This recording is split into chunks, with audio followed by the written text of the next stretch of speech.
Throw the poor maid out. Vanessa Cole's voice cut through the wedding hall so sharply that even the musicians stopped playing. Nearly 200 guests turned toward the center aisle.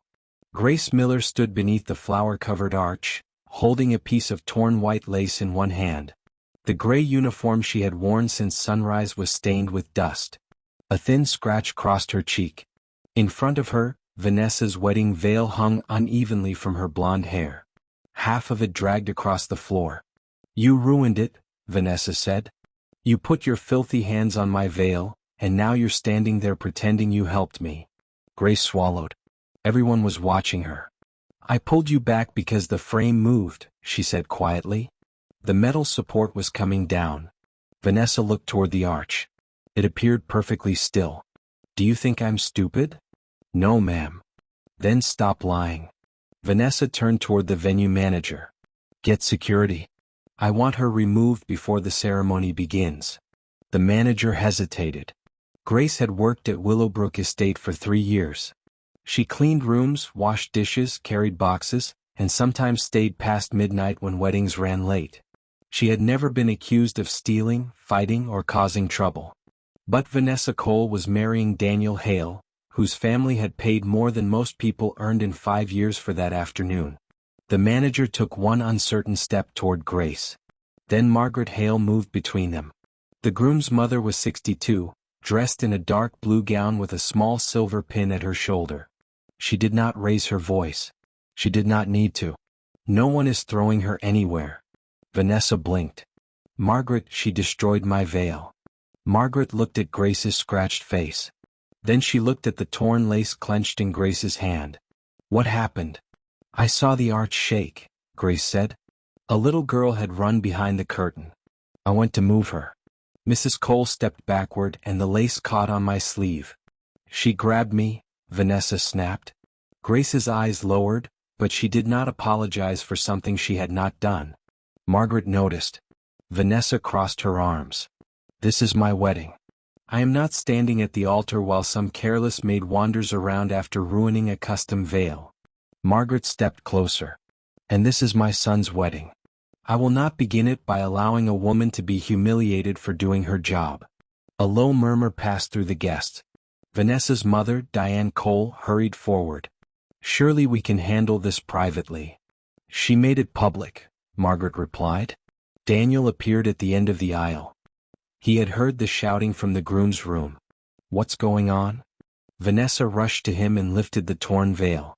"She attacked me." Grace's head came up. "I did not." It was the first time her voice had carried across the hall. Daniel looked between them. Vanessa's eyes filled with quick, practiced tears. "She grabbed me in front of everyone. Look at this." Grace opened her hand. A small strip of lace lay across her palm, along with a brass screw. Margaret's expression changed. "Where did that come from?" "Under the arch," Grace said. The venue manager moved closer. Grace held out the screw. "The rear support is loose. I reported it this morning." The manager's face lost color. Vanessa stared at him. "You told me the arch was safe." He opened his mouth but no answer came. Margaret turned toward the guest standing closest to the structure. "Everyone move away from the arch." Vanessa gave a sharp laugh. "This is ridiculous." A cracking sound came from above them. One of the flowered beams shifted. Daniel grabbed Vanessa by the waist and pulled her backward. Margaret caught Grace's arm. The left side of the arch dropped 6 inches before a safety cable stopped it. Flowers spilled across the floor. A child screamed from behind the curtain. Grace tore free from Margaret's grip and ran toward the sound. She disappeared beneath the hanging flowers just as another metal bar came loose. For several seconds nobody moved. Then Grace came crawling out from under the damaged structure with 6-year-old Lily Cole pressed against her chest. The little flower girl was crying, but she was alive. Grace's shoulder was bleeding. She placed Lily into Diane's arms. "I told them she was back there," Grace whispered. Vanessa looked at the broken arch, then at the guests staring at her. Instead of thanking Grace, she lifted her chin. "This never should have happened." Grace's face tightened. "No," she said. "It shouldn't have." She reached into the pocket of her apron and removed a folded maintenance report. I gave this to the manager at 8 this morning. The manager looked away. Margaret took the paper. Across the bottom, written in blue ink, were 4 words. Bride requested no delay. Margaret raised her eyes toward Vanessa. The anger in her face disappeared. What replaced it was worse. Did you know? She asked. Vanessa's lips parted. Before she could answer, Grace swayed. Margaret caught her before she hit the floor. As she lowered Grace into a chair, something slipped from the maid's pocket. It was an old white handkerchief, carefully stitched with tiny blue flowers. Margaret froze. She knew those flowers. She had last seen them 27 years earlier, in the hands of the woman she had failed to defend. Grace woke in a small office behind the kitchen. Her shoulder had been cleaned and covered with gauze. Someone had placed a glass of water beside her. Margaret sat across from her, holding the handkerchief. For a moment, Grace looked more frightened by that than she had beneath the falling arch. "Where did you get this?" Margaret asked. Grace slowly sat up. "It belonged to my mother." "What was her name?" Grace hesitated. "Evelyn Miller." Margaret closed her eyes. The name seemed to take the air from the room. Outside, staff members hurried through the halls. Someone announced that the ceremony would be delayed. The wedding planner argued with the florist. Guests whispered about the collapsed arch. Inside the office, neither woman spoke. Finally, Margaret placed the handkerchief on the desk between them. "Your mother worked for my family." Grace nodded. "She didn't talk about it much. She worked in our home for 9 years. She told me 7. Margaret's hands tightened. "The last 2 years were never written down. My husband paid her in cash." Grace looked at her carefully. "My mother said your family accused her of stealing." Margaret's gaze fell. "They did." "She said she didn't do it." "She didn't." The words came quickly, but 27 years too late. Grace stared at her. Margaret took a breath. "My husband's mother lost a diamond bracelet. Evelyn was the last employee seen in the bedroom. My husband fired her that afternoon. And you let him." It was not shouted. That made it harder to hear. Margaret nodded. "I was afraid of him." "That is not an excuse." Grace looked away. "My mother was pregnant with me." "I know." "No, you don't." Grace stood despite the pain in her shoulder. "You don't know what happened after that. Every family in town heard she had been accused of stealing. Nobody wanted her inside their home. She cleaned offices at night until I was 12. She came home with swollen hands and told me never to be ashamed of honest work." Margaret's eyes filled, but Grace continued. "She died believing nobody from your family ever believed her. I believed her. You stayed silent." Margaret lowered her head. "You're right." Grace expected an explanation. Maybe a defense. Instead, Margaret folded the handkerchief carefully and offered it back. "Your mother gave me that during chemotherapy." Grace did not take it. Margaret touched the blue flowers with one finger. "I was 41. Daniel was 8. I was sick, angry, and terrified. My husband avoided the hospital because he hated seeing weakness. Evelyn stayed. She washed my hair when I couldn't lift my arms. She made Daniel breakfast before school. She sat beside me through the nights." Grace had never heard that part. "My mother said she cared for someone who was sick," she said. "She never told me who. She protected my dignity even after I failed to protect hers." Grace took the handkerchief. Her fingers closed around it.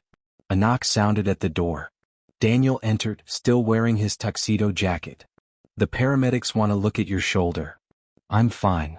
"You were almost hit by a steel beam." "So was Lily." Daniel's face changed. "Thank you for going back for her." Grace nodded once. He glanced at his mother. "What is this?" Margaret stood. Grace's mother was Evelyn Miller. Daniel's mouth opened slightly. "The woman who used to make cinnamon toast?" Grace looked at him. "You remember her?" "I remember blue flowers on her handkerchief.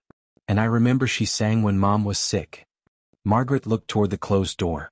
"I also remember the day she was sent away." Daniel's voice hardened. "Dad said she stole from grandmother." "She didn't." "How do you know?" "Because I found the bracelet 2 weeks later." Grace stopped breathing. Margaret's face had gone pale. It had fallen behind a drawer in the dressing table. Daniel stared at his mother. "And you never told anyone?" I told your father. What did he do? He said bringing Evelyn back would make the family look foolish. He said people respected certainty more than apologies. Grace let out a small, bitter laugh. People like him always think reputation matters more than the person they destroy. Margaret did not argue. Daniel walked to the window and pressed both hands against the frame. My father ruined that woman's life. We both did, Margaret said. He acted. I obeyed. Grace picked up her apron. I need to go. Margaret blocked the door, but unlike Vanessa, she did not use her body as a threat. Please let the paramedics examine you. I can't afford an ambulance. The family will cover it. Grace's expression closed. I don't want hail money. This is not charity. You were injured because the venue ignored a safety report. Grace reached for the door. Daniel stepped aside. Before she left, he asked one question. Why did Vanessa know about the report? Grace stopped. I didn't say she knew. The manager's note says the bride requested no delay. Grace looked at him over her shoulder. At 9 this morning, I heard Vanessa tell him that if the inspection delayed the ceremony, she would make sure this estate never hosted another hail event. Daniel's jaw tightened. Grace continued. She didn't tell him to leave the arch unsafe, but she made it clear what mattered most. From the hall came the sound of Vanessa laughing with her bridesmaids. The wedding planner was already arranging a new ceremony space. Grace opened the door. Some people don't have to give an order, she said. They only have to remind everyone how much power they have. Then she walked out. Daniel watched her disappear down the service hallway. Behind him, Margaret whispered, I have seen this happen before. Daniel turned. His mother looked older than she had that morning. This time, she said, I am not staying silent. The new ceremony space was prepared in the garden. Chairs were moved. Flowers were taken from the broken arch and tied around the gazebo. The musicians began again as though a child had not nearly been crushed an hour earlier. Vanessa stood inside the bridal suite while a stylist repaired her veil. Diane paced behind her. You need to control yourself, she said. I was publicly embarrassed. A little girl almost died. She didn't. Diane stopped walking. Vanessa met her mother's eyes through the mirror. I did not tell them to ignore a dangerous structure. I told them I would not accept another delay. There is a difference. Will Daniel see it that way? Vanessa's hand tightened around the edge of the table. He will when he remembers what is at stake. Their wedding was not only a wedding. Daniel's company was negotiating a major hotel partnership with the Cole family. Vanessa's father controlled 3 downtown properties that Hale Development needed for its largest project. The marriage had not been arranged, but business had wrapped itself around their relationship so tightly that nobody could tell where one ended and the other began. Vanessa did love Daniel. But she also loved the future his name promised. She had spent years feeling like the least important person in rooms filled with powerful men. Becoming Mrs. Daniel Hale was supposed to end that feeling forever. Now a maid in a gray uniform had turned every eye away from her. A bridesmaid entered. Daniel wants to speak with you. Vanessa stood. Tell him I'll see him at the gazebo. He said now. Daniel waited in the library. Margaret stood near the fireplace. The venue manager, Mr. Barnes, sat in a chair with his hands clasped between his knees. Vanessa's father, Robert Cole, was also there. Vanessa entered and closed the door. What is this? Daniel held up Grace's maintenance report. Did you pressure him not to stop the ceremony? Vanessa looked at Barnes. The manager avoided her eyes. I told him to solve the problem, she replied. You told him the Hale family would never use this venue again. I was angry. We had already lost an hour because the flowers were late. Margaret stepped forward. A child nearly died. And Grace saved her. I understand that. Do you? Vanessa's cheeks reddened. I will apologize to Lily's parents. What about Grace? Daniel asked. Vanessa gave a small, disbelieving shake of her head. She grabbed me. She ripped my veil. She pulled you away from a collapsing arch. She could have explained herself instead of standing there like some wounded saint. Daniel studied her. You ordered security to throw her out. I was humiliated. So you humiliated someone with less power. Robert Cole cleared his throat. We are all emotional. The important thing is that nobody was seriously hurt. Margaret turned toward him. No. The important thing is that someone reported a danger, and everyone decided the wedding mattered more. Robert looked irritated. Margaret, do not turn a management failure into a moral trial. It became a moral trial when your daughter tried to punish the only person who acted responsibly. Vanessa looked at Daniel. Are you seriously taking a stranger's side over mine on our wedding day? Daniel's voice softened. I am trying to understand who I am marrying. The words landed harder than a shout. Vanessa's eyes filled. I have stood beside you through 3 years of pressure. I defended you when people called you cold. I moved cities for you. I agreed to build my life around your schedule. And now one terrible moment means you don't know me? Daniel's anger weakened. That was Vanessa's deepest skill. She could turn a confrontation into a wound they had caused together. I'm not saying our whole relationship is false. Then marry me. The room became silent. Vanessa stepped closer. Ask questions tomorrow. Fire the venue. Pay the maid. Replace the veil. Do whatever makes you feel honorable. But do not destroy our future because I panicked. Daniel looked toward his mother. Margaret did not answer for him. That mattered. For most of his life, Daniel had watched his father make decisions while Margaret made excuses for them. He had promised himself he would be different. Yet standing there in his tuxedo, with guests waiting and millions of dollars tied to the Cole partnership, he felt the same fear his mother had described. Not fear of Vanessa. Fear of the cost of doing what was right. A staff member entered the room. Mr. Hale, the ceremony is ready. Vanessa held out her hand. Daniel stared at it. Then he took it. Margaret's face fell. Daniel. I need time, he said quietly. You do not get time after the vows. Vanessa pulled him toward the door. As they passed Mr. Barnes, Grace appeared in the hallway. Her shoulder was bandaged. She had changed into her own clothes, a faded green dress and worn black shoes. A canvas bag hung from her uninjured shoulder. Barnes stood. Grace, I need your keys. She placed them on the table. Daniel looked at her. You're leaving? I was fired. Margaret turned sharply toward Barnes. I told you no one was removing her. Barnes looked ashamed. The ownership company made the decision. They said her presence had become disruptive. Whose decision? Daniel asked. Barnes said nothing. Grace reached into her bag and removed a small flash drive. I copied the security footage from the loading hallway. Vanessa went still. Grace looked directly at her. It shows me delivering the report. It also records part of your conversation with Mr. Barnes. Robert Cole moved toward her. You copied private security material? I copied evidence connected to my injury. That footage belongs to the venue.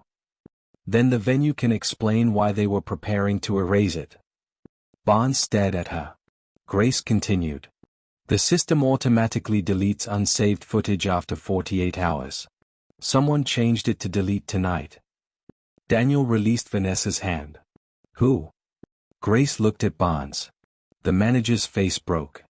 Mrs. Cole's assistant called me. Diane stepped forward. That is a lie. Grace held up the drive. The call was recorded at the front desk. Vanessa's eyes moved from the drive to Daniel. Give that to me. Grace placed it back inside her bag. No. Robert's voice became hard. You should think carefully about what you're doing. Grace's shoulders straightened. I have spent my whole life thinking carefully around people like you. She looked at Margaret. My mother stayed quiet because powerful people convinced her nobody would believe her. Then she looked at Daniel. I'm not repeating her mistake. Grace walked away. This time, nobody tried to stop her. From the garden, the music began. The guests stood. But the groom remained inside the library, staring at the empty doorway. The wedding planner came looking for Daniel 6 minutes later. The guests had begun whispering. Vanessa stood at the entrance to the garden with her father beside her. She could see the gazebo at the end of the aisle, but Daniel was not waiting beneath it. He was still inside. Robert leaned toward her. Walk. He isn't there. He will be. Vanessa looked at her father. For the first time that day, fear replaced anger. What did Mom do? Nothing that cannot be managed. You told her to erase the footage. Robert's expression did not change. I told your mother to prevent a careless employee from turning an accident into a scandal. That is not what I asked. You did not have to ask. Vanessa stepped away from him. All her life, her father had solved problems before they reached her. A bad school article disappeared. A former employee withdrew a complaint.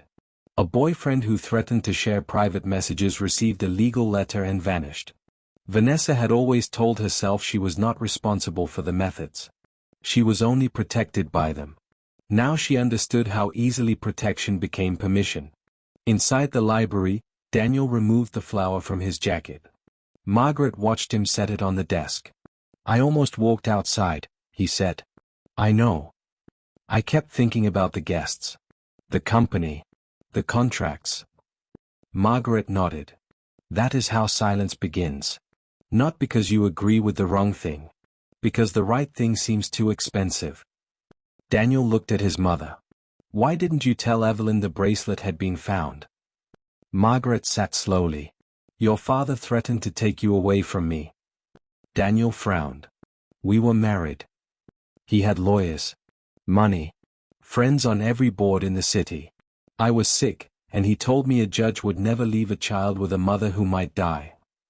Daniel's face softened. Margaret continued. I told myself I was protecting you. Then one day became 1 week. 1 week became years. Eventually, silence became easier than admitting what I had done. You were afraid. Yes. So is Vanessa. Margaret met his eyes. Fear explains a choice. It does not erase it. A voice came from the doorway. You're right. Vanessa stood there alone. Her veil had been removed. Without it, she looked younger and less certain. Daniel said nothing. Vanessa entered. My mother had the footage marked for deletion. Did you know? No. Would you have stopped her? Vanessa looked toward the floor. I don't know. Daniel absorbed the answer. She stepped closer. I did pressure Barnes. I was furious about the delays. I thought the arch was only crooked.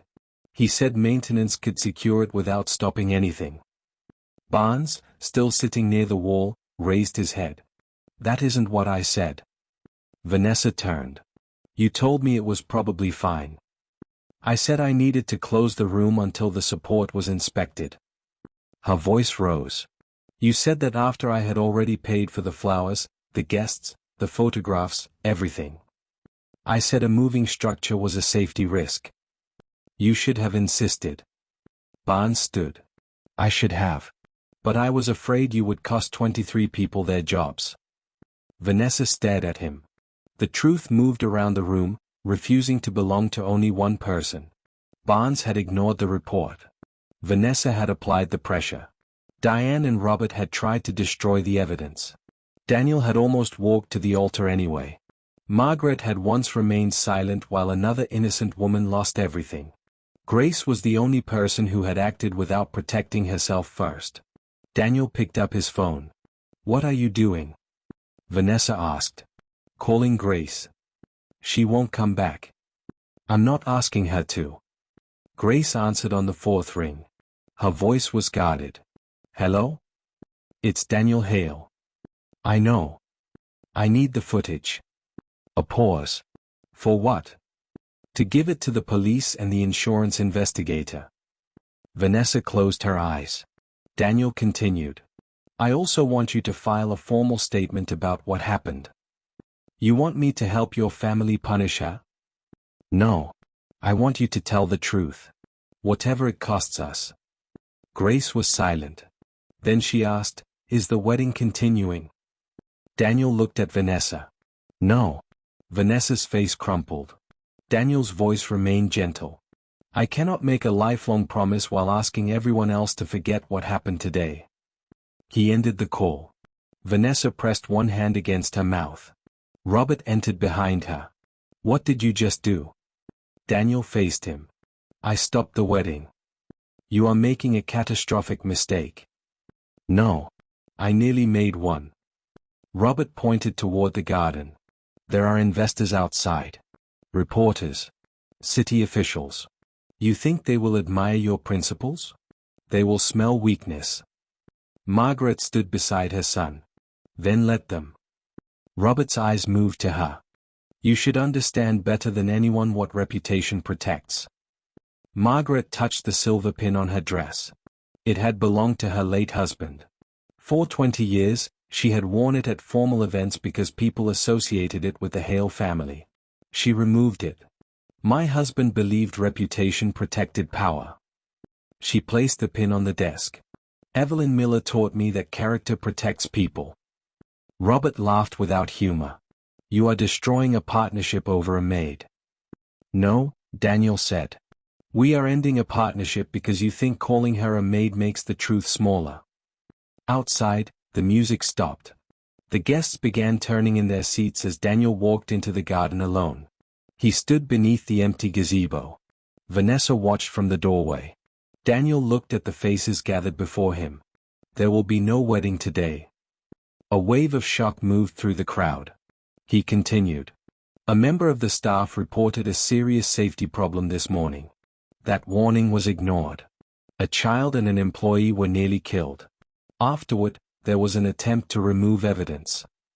Robert started toward him, but Margaret stepped into his path. Daniel's voice shook once. Then steadied. I was prepared to continue because stopping felt humiliating and expensive. That would have made me part of the same failure. Guests looked toward Vanessa. Daniel did not expose her further. This is not entertainment, he said. And it is not a family spectacle. Please go home safely. Vanessa turned away before anyone could see her crying. Margaret followed her into the library. For a moment, the two women stood alone. Vanessa looked at her. Do you hate me? Margaret thought about Evelyn. No. Vanessa's chin trembled. That almost makes it worse. Margaret moved closer. What you did was wrong. What your parents did was worse. But the next choice is still yours. Vanessa wiped her face. What choice do I have now? The same choice everyone has after the truth arrives. Margaret opened the door. You can protect your pride, or you can become someone who no longer needs to. Grace lived in a narrow apartment above a laundromat. By the time she returned home, her shoulder throbbed beneath the bandage. Her 16-year-old brother, Noah, sat at the kitchen table surrounded by schoolbooks and an untouched bowl of soup. He stood when he saw her. What happened? I'm fine. You're bleeding through the bandage. It looks worse than it is. Noah did not believe her. He had learned early that Grace used those words whenever bills were late, food was low, or grief returned without warning. Their mother had died 5 years earlier. Since then, Grace had worked 2 jobs and finished a community college course 1 class at a time. Noah had offered to leave school and work. Grace had refused. Their mother had lost opportunities because one wealthy family had called her dishonest. Grace would not let that lie steal Noah's future too. She placed her canvas bag on the table. I lost my job. Noah stared at her. Because you got hurt. Because I wouldn't pretend I didn't. A knock sounded downstairs. Grace looked through the window. A black car waited at the curb. Margaret Hale stood near the laundromat entrance. Grace almost ignored her. Then she saw the woman holding a cardboard box against her chest. Margaret climbed the stairs slowly. I should have called. You should have. I was afraid you would say no. I might still. Margaret accepted that. Grace stepped aside. Noah watched from the table. Margaret placed the box down. Inside were old photographs, hospital cards, and several handwritten notes. Grace recognized her mother's writing immediately. One card read, Daniel ate before school. Margaret kept the medicine down. Call the doctor if the fever returns. Another said, please remind her that being sick does not make her weak. Grace Saturday. Margaret remained standing. I kept these because your mother's handwriting made me feel safe. Grace touched the card. She wrote notes like this for everyone. I know. Margaret opened a small envelope. Inside was a copy of a bank deposit from 27 years earlier. I found this in my husband's private files. Grace looked at the amount. $5,000. What is it? After the bracelet was found, he deposited money into an account under your mother's name. Grace's expression hardened. She never received $5,000. I know. Then why create the account? Margaret took out another document. A settlement agreement. Grace read the first line. In exchange for payment, Evelyn Miller would agree never to discuss her employment, accusation, or dismissal. At the bottom, the signature line was blank. She refused, Margaret said. Grace looked at her. Why would he keep this? Because he kept everything that reminded him he had won. Noah closed his schoolbook. What happened to the money? The account remained open for 9 years. Then it was transferred into one of the Hale family trusts. Grace pushed the papers away. I don't want it. It belongs to your mother. It belonged to the woman she was before your family destroyed her name. Margaret sat across from her. I cannot undo that. No. But I can make the truth public. Grace laughed softly. Your family canceled the wedding today. By tomorrow, people will say the maid manipulated you. They'll say I wanted money. They'll say my mother was bitter. Then we give them evidence. Grace studied her. What are you offering? Not an offer. A choice.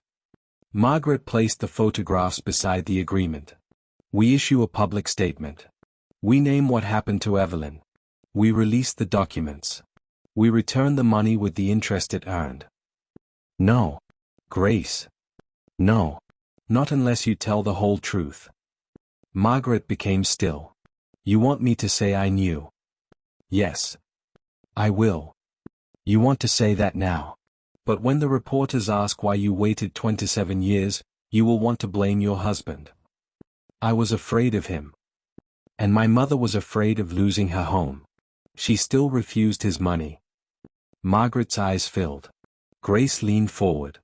If you tell the truth, do not make yourself the brave woman who finally corrected a dead man's mistake. Margaret nodded slowly. What should I say? That you failed her. The room became quiet. Noah looked between them. Margaret pressed both palms against the table. I failed Evelyn Miller. I knew she was innocent, and I allowed my husband to protect our family's reputation at the cost of hers. Grace's expression did not soften. Margaret continued. My fear had consequences for someone with less money and less power. I cannot ask her daughter to forgive me. I can only tell the truth and accept what follows. Grace looked down at the blue-flowered handkerchief in her lap. That is what you should say. Margaret nodded. Will you stand beside me? No. The answer hurt, but Margaret did not react. Grace continued. This is your confession, not my performance. You're right. But I will give a statement about my mother. Margaret released a breath. Noah spoke for the first time. What happens to Grace's job? Margaret looked at him. She should be reinstated. Grace shook her head. I'm not going back. You need work, Noah said. I need a job where safety reports are not treated like inconveniences. Her phone rang. It was Daniel. Grace almost declined the call, but Margaret nodded toward it. She answered. Daniel's voice sounded exhausted. The security footage is being transferred to investigators. Mr. Barnes has admitted the report was ignored. Good. The venue's owners want to settle with you. I haven't asked for money. They want silence. Grace looked at the unsigned agreement her mother had once refused. No. I thought you would say that. What do they want me to sign? A confidentiality agreement. They will cover medical costs and 6 months of wages. Grace's injured shoulder pulsed. 6 months of wages could pay their rent. It could cover Noah's school expenses. It could let her finish her certification. She closed her eyes. What happens if I refuse? They may blame Barnes and claim you misunderstood the seriousness of the risk. Grace looked toward her brother. Noah had stopped pretending not to listen. Margaret said nothing. The decision belonged to Grace. She picked up her mother's blank settlement agreement. Tell them I will meet with their lawyers. Daniel hesitated. Are you accepting? No. Grace folded the old agreement in half. I'm bringing them something their lawyers should see. The meeting took place 3 days later in a downtown law office. Grace arrived wearing a plain black dress. Her shoulder remained in a sling. Daniel and Margaret were already seated on one side of the conference table. Across from them sat 2 attorneys representing Willowbrook Estate. Mr. Barnes had resigned that morning. Vanessa was not expected to attend. Grace placed the old settlement agreement in front of the lawyers. This was given to my mother 27 years ago. The older attorney examined it. I'm not sure how this relates to the current matter. It relates because people with power keep offering injured workers money in exchange for silence. The attorney pushed his glasses higher. Our proposal does not prevent you from reporting safety concerns. It prevents me from discussing what happened publicly. It protects all parties from damaging speculation. Grace leaned back. My mother was accused of theft. She refused money because taking it would have made people think the accusation was true. She spent the rest of her life paying for a lie she did not create. Margaret placed a folder on the table. These are the documents confirming Evelyn Miller's innocence. The lawyers exchanged a glance. Daniel added another folder. These are the security recordings from the wedding. We already have copies. Then you know Grace reported the danger hours before the collapse. The younger attorney spoke. The venue acknowledges a failure in procedure. Grace looked at him. A procedure did not call me careless in front of 200 people. A procedure did not fire me while I was being treated for an injury. People did that. The door opened. Vanessa entered alone. She wore no makeup. Her hair was tied back. Without the wedding gown and cameras, she looked like any woman who had not slept for 3 nights. Robert Cole was not with her. Daniel stood. Why are you here? To give my statement. One of the attorneys frowned. Ms. Cole, your counsel informed us that you would not participate. My father's counsel informed you. She sat at the end of the table. Vanessa looked at Grace. I pressured Mr. Barnes not to delay the wedding. He told me the arch needed inspection. I told him I would hold the venue responsible for every consequence if he stopped the ceremony. The attorney interrupted. You should not continue without representation. I have had representation my entire life. That is part of the problem. She turned back to Grace. My mother ordered her assistant to request deletion of the footage. My father approved it after the collapse. Grace watched her carefully. Why are you telling me? Because Daniel ended the wedding, and for 2 days I blamed you. Daniel's face tightened. Vanessa did not look at him. Then I watched the footage. Her voice broke slightly. I saw Lily behind the curtain. I saw you run toward her while everyone else moved away. And I saw myself standing there, holding my torn veil like it mattered more than the blood on your shoulder. Grace said nothing. Vanessa folded her hands. My father says admitting fault will destroy my reputation. Will it? Grace asked. It may. Then why do it? Vanessa's eyes met hers. Because keeping it would destroy something else. For the first time, Grace saw no performance in her face. Only fear. And shame. The older attorney closed the folder. We should pause this meeting. No, Grace said. We should finish it. She placed a sheet of paper on the table. It was not a demand for money. It was a list. Full medical coverage. 1 year of wages. Independent safety inspections for all structures used at events. A written protection policy for employees who report hazards. Reinstatement offers for workers punished after raising safety concerns. A public correction explaining why Grace had been dismissed. A scholarship fund for low-income students entering hospitality and facilities management, named after Evelyn Miller. The younger attorney read the final line twice. You understand the financial settlement could be much larger if these conditions were removed. I understand. Why sacrifice money for policies? Grace looked at Margaret. Because my mother's problem was never only that one family treated her badly. It was that everyone afterward believed wealth was evidence and poverty was suspicion. She turned back to the lawyer. I cannot fix all of that. But I can make it harder for the next worker to lose a job for telling the truth. Daniel smiled for the first time in days. The older attorney did not. We cannot agree to these terms today. Then we do not settle today. Grace stood. Vanessa rose too. Wait. She removed a small velvet pouch from her purse and placed it on the table. Inside was the wedding necklace Daniel had given her. Daniel looked at it. Vanessa's voice remained steady. The necklace was purchased from a joint promotional account connected to the hotel project. Robert had insisted on it because photographs of the bride wearing it would appear in magazines. I'm returning it, Vanessa said. And I am withdrawing from my father's company. Daniel stared at her. What will you do? I don't know. The answer sounded honest. Vanessa turned to Grace. I cannot undo what I said to you. No. I am sorry. Grace studied her. Vanessa did not ask to be forgiven. That mattered. Grace picked up the necklace pouch and moved it toward Daniel. That belongs to you. Daniel shook his head. No. It belongs to a deal that no longer exists. Margaret picked up the pouch. Then sell it. Everyone looked at her. She met Grace's eyes. Use it to begin Evelyn's scholarship. Grace's first instinct was to refuse.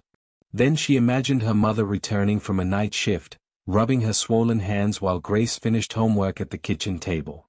Evelyn had never wanted revenge. She had wanted her daughter to have choices. Grace nodded. One condition. Margaret waited. The scholarship does not go only to maids. What do you mean? It goes to any worker who has been treated as though their job made their voice unimportant. Margaret's eyes filled. Agreed. The attorneys requested a private discussion. Grace, Daniel, Margaret, and Vanessa stepped into the hall. For several seconds, nobody spoke. Then Daniel looked at Vanessa. You did the right thing in there. Vanessa gave a sad smile. It does not make me ready to marry you. I know. It does not make you ready either. I know that too. Vanessa looked toward Grace. I spent my life trying to enter rooms where people would respect me. Grace adjusted the strap of her sling. Respect does not begin when you enter a powerful room. Vanessa waited. It begins with how you treat the person who has to clean it after you leave. Vanessa lowered her eyes. The conference room door opened. The older attorney stepped out. The venue will accept the safety conditions. Grace held her breath. All of them? With revisions to the implementation timeline. And the public correction? Yes. The scholarship? Yes. Grace looked toward Margaret. The older woman did not smile. She understood that this was not victory over another person. It was a small piece of justice arriving decades late. The attorney continued. There is one additional matter. A reporter has obtained part of the wedding footage. Daniel looked at Vanessa. Vanessa's face went pale. Which part? The confrontation in the hall. The attorney handed Grace a phone. On the screen was a paused image. Vanessa pointed toward Grace. Margaret stood between them. The headline read, Billionaire family wedding collapses after bride orders injured maid removed. The video already had 4 million views. By sunset, news vans surrounded the Hale family home. Commentators replayed the same 20 seconds again and again. Throw the poor maid out. Vanessa's worst moment had become public property. Some viewers defended her. Most did not. Her social media pages filled with anger, insults, and threats. Robert Cole released a statement blaming emotional stress and an unsafe venue. He did not mention the attempt to erase footage. Margaret refused to let the family hide. The next morning, she called a press conference. Daniel objected. Reporters will turn this into a circus. They already have. Then let the investigation continue. Margaret shook her head. If we say nothing, people will make Grace into either a helpless victim or a perfect hero. She is neither. She is a woman who told the truth. That should be enough. Grace agreed to attend only after Margaret promised she would not be placed in front of cameras without speaking for herself. They stood inside a community center instead of the Hale mansion. Grace wore her black dress. Noah sat in the front row. Vanessa entered through a side door minutes before the conference began. Reporters immediately shouted questions. Did you order the footage erased? Did Daniel Hale cancel the wedding because of the maid? Are you being sued? Vanessa kept walking. Daniel met her near the stage. You don't have to do this. Yes, I do. Margaret approached the microphone first. She did not speak about the wedding. She spoke about Evelyn. 27 years ago, Evelyn Miller was employed in my home. She was falsely accused of stealing a bracelet. I later learned she was innocent. The room quieted. I did not correct the accusation publicly. I allowed fear, money, and my husband's authority to matter more than her dignity. A reporter raised his hand.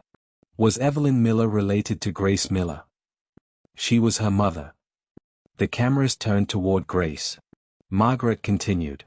My silence helped damage Evelyn's ability to find work. No apology can return those years. Today, the Hale family is releasing the documents proving her innocence. She stepped away from the microphone. She did not ask for sympathy. Daniel spoke next. He confirmed the end of the wedding and business partnership. He accepted responsibility for nearly continuing the ceremony after learning what had happened. Then Vanessa approached the microphone. The room erupted. She waited. When the noise faded, she looked directly into the cameras. I said the words in the video. A reporter shouted, Why? Because I was angry, embarrassed, and more concerned with appearing in control than understanding what had happened. Did you order the footage erased? No. My mother's assistant made the request after speaking with my parents. But I created the pressure that led people to believe protecting my wedding mattered more than protecting workers. Are you blaming your parents? No. Vanessa's hands shook. I am naming what they did. I am also naming what I did. Another reporter called out. Do you expect Grace Miller to forgive you? Vanessa looked toward Grace. No. That answer silenced the room more effectively than any speech. I apologize because I was wrong. Forgiveness belongs to her. Vanessa stepped away. Grace approached the microphone last. Flashbulbs filled the room. For one frightening moment, she saw her mother returning from work with red hands and tired eyes. Evelyn had never stood in a room like this. Nobody had given her a microphone. Grace unfolded the old settlement agreement and placed it on the podium. My mother was offered money to remain silent after she was falsely accused. She held up the unsigned page. She refused. A reporter asked, Did the venue offer you money too? Yes. Did you accept? I accepted compensation for my injury and lost wages. I did not accept silence. Do you consider yourself a hero? Grace shook her head. I saw a child in danger. Do you blame Vanessa Cole? Grace looked toward her. I blame her for what she chose. I blame the venue for ignoring a safety report. I blame the people who tried to hide evidence. And I blame a culture that hears the word maid and assumes her voice matters less than the bride's. The room became still. Grace continued. People keep asking why Mrs. Hale stood between us. She looked at Margaret. The better question is why everyone else waited for a wealthy woman to do it first. No reporter interrupted. Grace placed both hands on the podium. There were guests in that hall. Managers. Staff. Family members. Many of them knew something was wrong. Most waited to see what the most powerful person would do. She glanced toward Noah. My mother lived with the consequences of that kind of waiting. Grace folded the agreement again. I do not want to be remembered as the poor maid someone saved. Margaret lowered her head. I want my mother remembered as a hard-working woman who deserved to be believed. And I want the next employee who reports danger to be heard before someone gets hurt. She stepped away from the microphone. For 1 second, the room remained silent. Then Noah stood. He began clapping. Others followed. Grace did not smile for the cameras. She walked straight to her brother and wrapped her uninjured arm around him. Behind them, Margaret turned away to hide her tears. Vanessa remained near the wall. When Grace passed her, Vanessa spoke quietly. I resigned from my father's company this morning. Grace stopped. What will you do? I have a degree in non-profit administration. I never used it because my father said it was a waste. Grace considered her. Then use it. Vanessa nodded. Do you think people will ever believe I changed? Grace looked toward the cameras. People believing it is not the same as changing. Vanessa absorbed the words. What is? Doing the right thing after nobody is watching. Grace continued walking. Outside the community center, the news crews shouted her name. But for the first time in her life, Grace did not feel like Evelyn Miller's poor daughter trying to survive someone else's accusation. She felt like the woman her mother had worked so hard to raise. 1 year later, Willowbrook Estate reopened under new management. The damaged arch had been removed permanently. Near the garden entrance stood a small plaque. Every voice has value. Every warning deserves to be heard. Grace did not return as a maid. She completed her facilities safety certification and became an independent workplace consultant. Her first major contract involved training wedding venues to protect employees who reported hazards. She was nervous during her first presentation. Then she looked at the workers seated in the back row.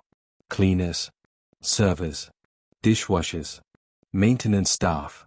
People who were usually expected to remain invisible. Grace began with one sentence. The person who cleans the floor may be the first person to notice the ceiling is falling. Nobody looked away. The Evelyn Miller Scholarship awarded its first 4 grants that spring. One recipient was a hotel housekeeper studying nursing. Another was a warehouse worker learning electrical repair. A third was a single father training to become a building inspector.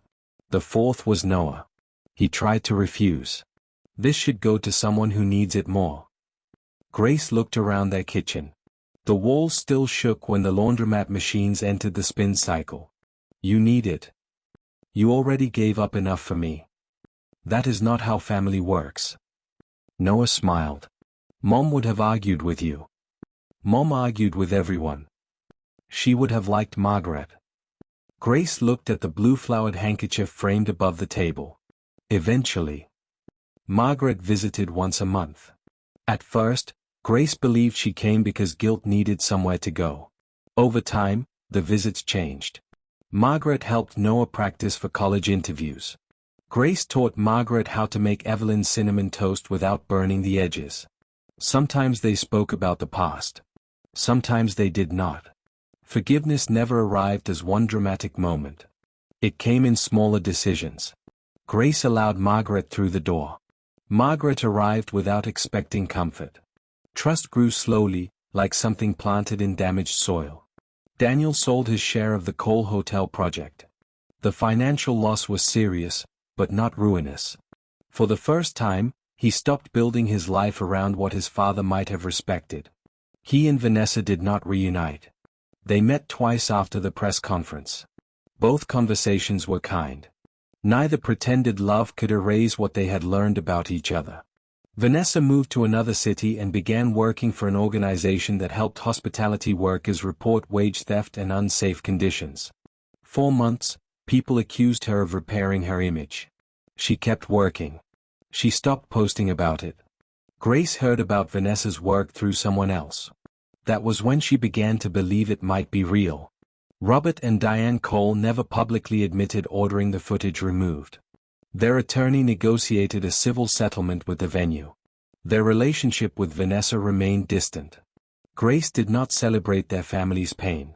Consequences were necessary. Cruelty was not. On the anniversary of the wedding, Grace received a package with no return address. Inside was a repaired piece of white lace. Vanessa had taken the torn section of her wedding veil and asked the seamstress to stitch tiny blue flowers along the damaged edge. A note was folded underneath. I used to believe a tear meant something had been ruined. Now I think it can also show where the repair began. Grace read the note twice. She placed the lace beside her mother's framed handkerchief. She did not call Vanessa. Not that day. But she did not throw the lace away. That evening, Margaret arrived carrying a cake. Daniel followed with a box of candles. Noah complained that nobody had told him they were celebrating anything. Margaret placed the cake on the table. We are celebrating Evelyn's birthday. Grace looked at her. How did you know? Margaret smiled sadly. Your mother wrote it on every hospital form because she said people should always know when cake was required. Grace laughed before she could stop herself. It was not a polite laugh. It was the kind that bent her forward and brought tears to her eyes. Noah lit the candles. Daniel turned off the kitchen light. For a moment, the tiny apartment glowed. Grace looked at the people around the table. They were not the family she had imagined as a child. They were not held together by blood, marriage, wealth, or obligation. They were held together by choices. Margaret had once chosen silence. Now she chose accountability. Daniel had nearly chosen convenience. Now he chose character. Vanessa had chosen pride. Then, slowly and painfully, she began choosing something else. Grace had been treated as though poverty made her powerless. But she had refused to trade her voice for comfort. Noah handed her the knife. You should cut the cake. Why me? Because Mom would have trusted you to make the pieces equal. Grace looked at the handkerchief above the table. The blue flowers had faded with time, but they were still visible. She cut the first slice and placed it on an empty plate. Margaret understood. For Evelyn, she whispered. Grace nodded. Outside, the laundromat machines continued turning. Cars passed beneath the apartment windows. Life did not pause to recognize justice when it finally arrived. But inside that small kitchen, a woman who had once been called a poor maid stood surrounded by people who saw her clearly. A year earlier, Margaret Hale had placed herself between Grace and a bride's anger. Now there was no one standing between them. There was only an open place at the table. And the quiet understanding that dignity had never belonged to the richest person in the room. It belonged to the person willing to protect it.